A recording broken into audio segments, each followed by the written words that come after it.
Hello दोस्तों, स्वागत है आपका क्रिक टाइम आउट 11 चैनल पे। और आज जो हम मैच कवर करने वाले हैं वो है न्यूजीलैंड वर्सेस श्रीलंका के बीच का पहला टी20 मैच, जो होने वाला है 28 दिसंबर को 11:45 AM इंडियन स्टैंडर्ड टाइम के हिसाब से। अब ये श्रीलंका का टूर है न्यूजीलैंड का, जहां पे श्रीलंका 3 टी20, 3 ODI और 2 टेस्ट मैच खेलेगा। तो सबसे इंपॉर्टेंट बात यह है कि आपको हमारा Crick Time Out 11 YouTube channel subscribe कर लेना है। वहां पे आपको डेली बेसिस पे मैच का वीडियो अपडेट और एनालिसिस मिलता रहेगा। और उसके साथ साथ आप हमारा Crick Time Out 11 Telegram channel भी ज्वाइन कर लीजिए। तो कोई भी लाइव अपडेट जैसे टॉस रिजल्ट, पिच रिपोर्ट, कोई भी प्लेयर टीम के अंदर आता है, कोई भी प्लेयर टीम से बाहर जाता है, या फैंटेसी साइट्स की टीम, ये सारी इन्फॉर्मेशन आपको टेलीग्राम चैनल पे मिलती रहेगी। तो इसलिए हमारे दोनों सोशल मीडिया अकाउंट से जरूर जुड़ जाए। बात कर लेते हैं मैच वेन्यू और पिच एनालिसिस की। तो मैच होने वाला है बे ओवल में, और यहाँ की पिच बेसिकली बैटिंग के लिए काफी ज्यादा अच्छी रहती है। और बेल्टर टाइप का विकेट रहता है, बॉल बैट पे आसानी से आता है। बैट्समैन के लिए यहाँ पे मदद ही मदद है। स्ट्रेट बाउंड्रीज हम कहें तो 65 से 70 मीटर के करीब है। तो स्ट्रेट बाउंड्रीज भी उतनी बड़ी नहीं है। स्क्वायर बाउंड्रीज में एक साइड 66 मीटर के करीब है, तो वो छोटी है। दूसरी साइड स्क्वायर बाउंड्री वाली वो थोड़ी सी बड़ी है, वो 75 मीटर की है। और बॉलर्स के लिए पिच से फिलहाल कोई भी मदद नहीं है।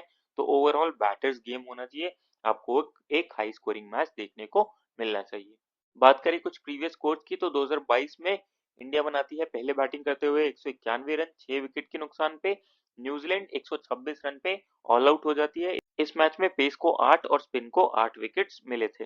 फिर बात कर लेते हैं नेक्स्ट मैच की, जो 2023 में हुआ। वहां बांग्लादेश पहले बैटिंग करते हुए बनाती है 110 रन, और न्यूजीलैंड 95 रन बना पाती है 5 विकेट के नुकसान पे।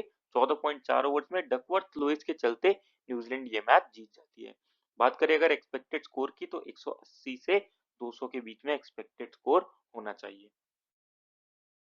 बात कर ले अगर हेड टू हेड रिकॉर्ड की, तो दोनों टीमों ने 25 मैचेस खेले हुए हैं। 10 मैच श्रीलंका, 14 मैच न्यूजीलैंड जीती हुई है। एक मैच में कोई भी रिजल्ट नहीं था। अगर लास्ट 5 मैच के परफॉर्मेंस की बात करें, तो श्रीलंका 3 जीत के आ रही है, वहीं न्यूजीलैंड भी 3 जीत के आ रही है। लेकिन न्यूजीलैंड अपने होम ग्राउंड कंडीशंस में खेल रहा है, और यहाँ पे ना वो श्रीलंका वाले ट्रैक्स नहीं रहेंगे जो बहुत ज्यादा स्पिन फ्रेंडली रहते हैं। तो इस वजह से न्यूजीलैंड ही फेवरेट स्टार्ट करेगी। बात कर लेते हैं श्रीलंकन टीम के प्लेइंग 11 की। तो पतुम निसांका ओपन करेंगे कुशल मेंडिस के साथ, फिर आएंगे कुशल परेरा, कमांडो मेंडिस, चरिता असलांका, बानुका राजपक्षा, वनीडो हसरंगा, महेश तीक्ष्णा, बिनोरा फर्नांडो या असिता फर्नांडो में से कोई एक, मथीशा पथिराना और नुआन तुषारा। बात करें यहाँ पे ओवर डिविजन की, तो देखिए नुआन तुषारा, मथीशा पथिराना, अशिता फर्नांडो, बिनोरा फर्नांडो में से कोई भी एक जो खेलेगा, महेश तीक्ष्णा और वानिडो हसरंगा, यही 5 अपने ओवर्स करने चाहिए। और अगर इनमें से किसी के भी ओवर्स कटते हैं ना, तो ये ओवर जाएंगे चरिता असलांका के खाते में। या कमांडो मेंडिस भी आपको एक आध ओवर करते हुए दिख सकते हैं, लेकिन कमांडो मेंडिस के ओवर करने की पॉसिबिलिटी थोड़ी कम है, क्योंकि चरिता असलांका एज अ कैप्टन है, तो वो अपने ओवर ज्यादा लेके आ जा रहे हैं। बात करेगा डेथ ओवर्स की, तो नुआन तुषारा और मतीशा पतिराना मिलके डेथ ओवर्स करने चाहिए। बात कर लेते हैं श्रीलंकन टीम के प्लेयर स्टैट्स की। तो पतुम निसांग का रीसेंट फॉर्म काफी ज्यादा अच्छा चल रहा है, और लगातार अच्छे नॉक्स ये खेलते हुए आ रहे हैं, और इस साल इन्होंने रन भी काफी अच्छे बनाए हैं। और बैटिंग विकेट है, तो इनको लेके चलना मैंडेटरी हो जाता है। जरूर कवर करके चलिए, अच्छे ऑप्शन रहेंगे आपके लिए। फिर आते हैं कुशल मेंडिस। तो रीसेंट फॉर्म इनका भी अच्छा चल रहा है, और बैटिंग विकेट रहेगा, तो मैंडेटरी पिक रहेंगे, जरूर कवर करके चलिए। फिर आते हैं कुशल परेरा। तो कंसिस्टेंसी का इशू इनका रहता है। बात करें एवरेज की इस फॉर्मेट में ना, तो 27 का एवरेज है। लेकिन अभी रिसेंट में ना ये ज्यादा कंसिस्टेंट रहे नहीं है। लेकिन फिर भी आपके लिए एक एवरेज पिक रहेंगे। स्मॉल लीग के हिसाब से आप इनको चाहें तो टीम में कवर करके चल सकते हैं। फिर आते हैं कमांडो मेंडिस। तो फॉर्म इनका रिसेंट काफी ज्यादा अच्छा है। अब दिक्कत यही है कि ये सोनली एज अ बैटर खेल रहे हैं, क्योंकि सिक्स बॉलिंग ऑप्शन चरिता असलान का अपने आप को लेके आ जा रहे हैं। तो उस चक्कर में फिर इनके ओवर्स कटने के चांसेस रहेंगे, या इनके ओवर्स ना डालने के भी चांसेस रहेंगे। तो स्मॉल लीग के हिसाब से उतने अच्छे पिक नहीं दिख रहे हैं।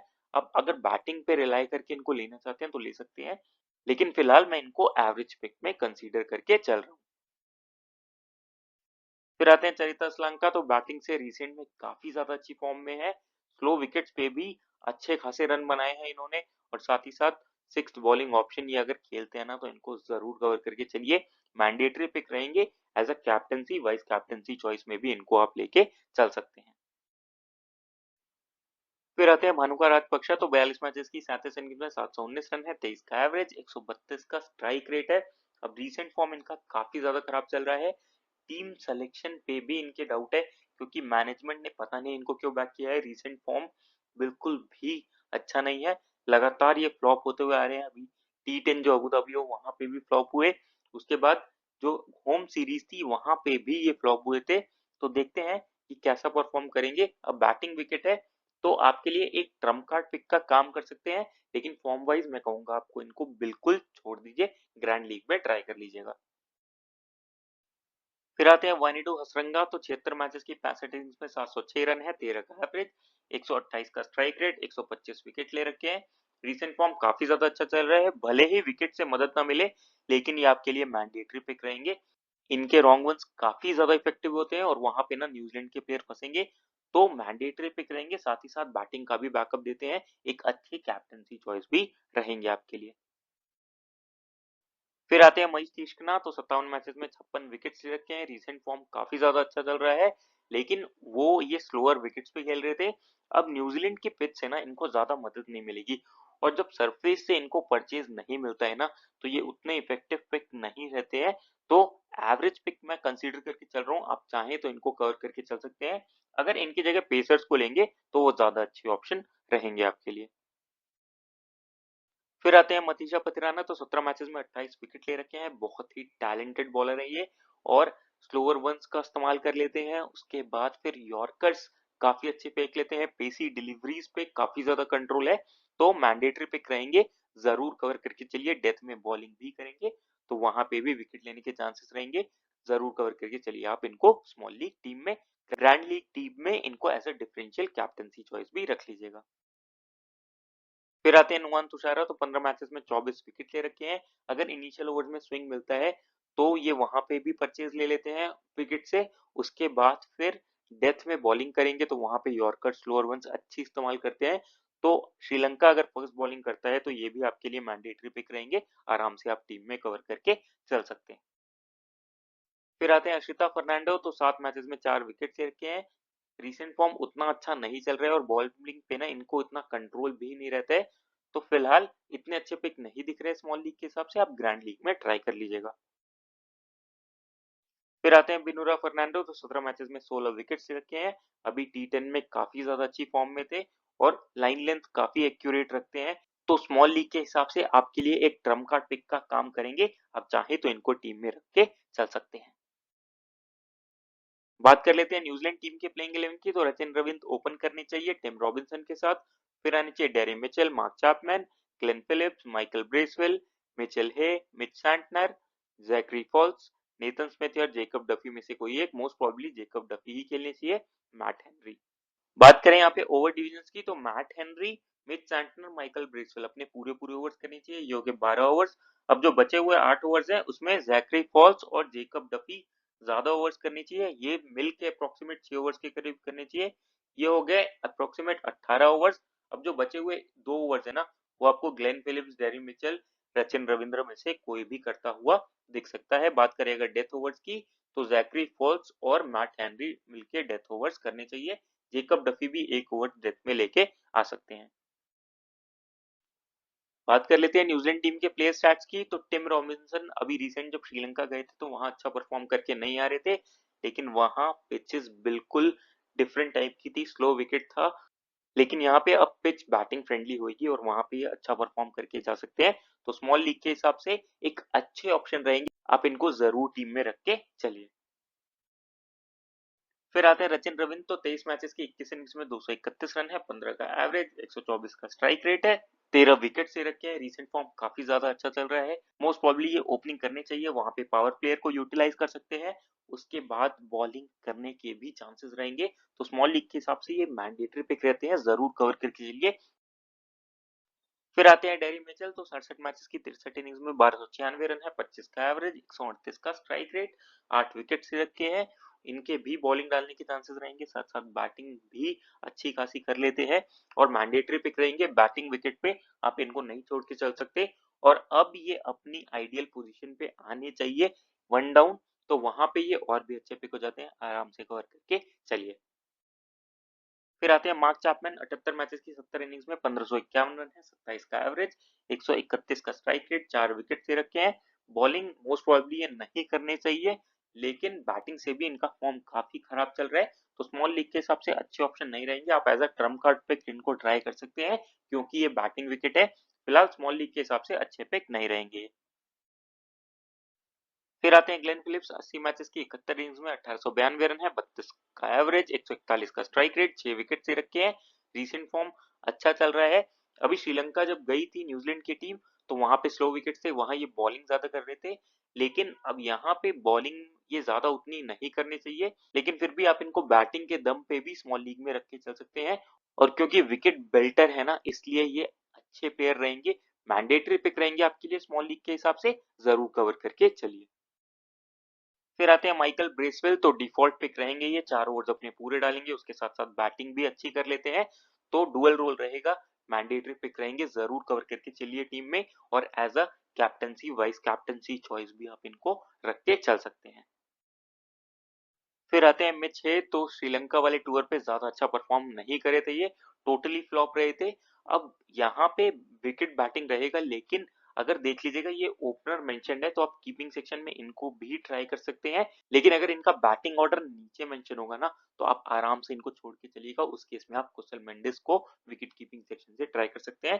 फिलहाल स्मॉल लीग के हिसाब से उतने अच्छे पिक नहीं दिख रहे हैं, अब ग्रैंड लीग में ट्राई कर लीजिएगा। फिर आते हैं मिच सैंटनर, तो 106 मैचेस की 72 इनिंग्स में 710 रन है, 16 का एवरेज, 119 का स्ट्राइक रेट है, 117 विकेट्स ले रखे हैं। रीसेंट फॉर्म इनका भी काफी अच्छा चल रहा है और ज्यादातर मैचेस में ना आपको ये 1-2 विकेट जरूर दिला के देखे जाएंगे, उसके साथ बैटिंग का बैकअप भी रहेगा, तो मैंडेटरी पिक रहेंगे स्मॉल लीग के हिसाब से, जरूर कवर करके चलिए। फिर आते हैं जैकरी फोल्स, तो श्रीलंका वाले टूर पे काफी इंप्रेस किया था और डेथ में ये बॉलिंग भी डालेंगे, साथ ही साथ बैटिंग का भी बैकअप देते हैं, पेस अच्छा जनरेट कर लेते हैं, लाइन लेंथ काफी ज्यादा अच्छा था उस वाली टूर्नामेंट में, तो मैंडेटरी पिक रहेंगे, जरूर कवर करके चलिए। फिर आते हैं मैट हेनरी, तो 18 मैचेस में 22 विकेट ले रखे हैं, रिसेंट फॉर्म इनका भी काफी ज्यादा अच्छा चल रहा है, तो ये भी मैंडेटरी पिक रहेंगे, आराम से आप टीम में लेके चल सकते हैं।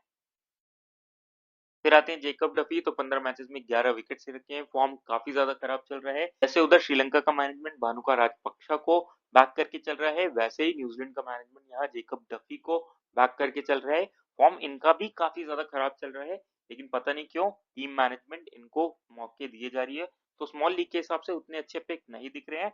अगर फर्स्ट इनिंग्स में न्यूजीलैंड बॉलिंग करता है, तो as a trump card pick आप ट्राई कर लीजिएगा, लेकिन उतने अच्छे ऑप्शन नहीं दिख रहे हैं, आप आराम से छोड़ के चल सकते हैं।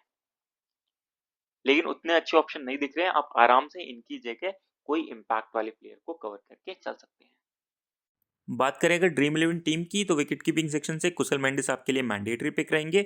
फिर आते हैं बैटिंग सेक्शन में, यहाँ से ग्लेन फिलिप्स आपके लिए मैंडेटरी पिक रहेंगे, रचिन रविंद्र आपके लिए मैंडेटरी पिक रहेंगे, पतुम निसांका भी आपके लिए मैंडेटरी पिक रहेंगे। यहाँ से टिम रॉबिन्सन भी आपके लिए एक अच्छे पिक रहेंगे। फिर आते हैं ऑलराउंडर सेक्शन में, तो मिच सैंटर मैंडेटरी पिक रहेंगे, वाइंडू हसरंगा मैंडेटरी पिक रहेंगे, डेरिन मिचेल मैंडेटरी पिक रहेंगे, चरिता असलांका मैंडेटरी पिक रहेंगे। फिर आते हैं बॉलिंग सेक्शन में, तो यहाँ से मथीशा पतिराना आपके लिए मैंडेटरी पिक रहेंगे, मैट हेनरी मैंडेटरी पिक रहेंगे। आप चाहें तो महीश तीक्ष्णा, नुआन तुषारा और जैकरी फोर्ब्स को भी कवर करके चल सकते हैं। बात करें कैप्टन वाइस कैप्टन की, तो वनीडू हसरंगा सबसे अच्छे कैप्टनसी चॉइस रहेंगे। वाइस कैप्टनसी चॉइस में मैं माइकल ब्रेसवेल को लेके चल रहा हूँ। तो कुछ इस प्रकार की रहेगी हमारी टीम, और अगर इसमें कोई भी चेंजेस होते हैं तो आपको टेलीग्राम चैनल पे मिल जाएंगे, उसके लिए टेलीग्राम चैनल को ज्वाइन कर लीजिएगा। और जो सबसे इंपॉर्टेंट बात है कि हमारे यूट्यूब चैनल क्रिक टाइम आउट 11 को जरूर से सब्सक्राइब कर ले, वहाँ पे आपको डेली बेसिस पे मैच का वीडियो अपडेट्स और एनालिसिस मिलता रहता है। और जब आप वीडियोस देखते हैं ना, तो आपका मैथ सेंस बढ़ता है, गेम का अंडरस्टैंडिंग बढ़ता है, प्लेयर्स का नॉलेज बढ़ता है। फिर जब आप टीम बनाते हैं ना, तो आप ज्यादा इफेक्टिव, ज्यादा इंपैक्ट वाली टीम बनाते हैं। तो इसलिए वीडियोस को जरूर देखें, लाइक करें, शेयर करें, चैनल को सब्सक्राइब करें। मिलते हैं अगली वीडियो के साथ। Thank you.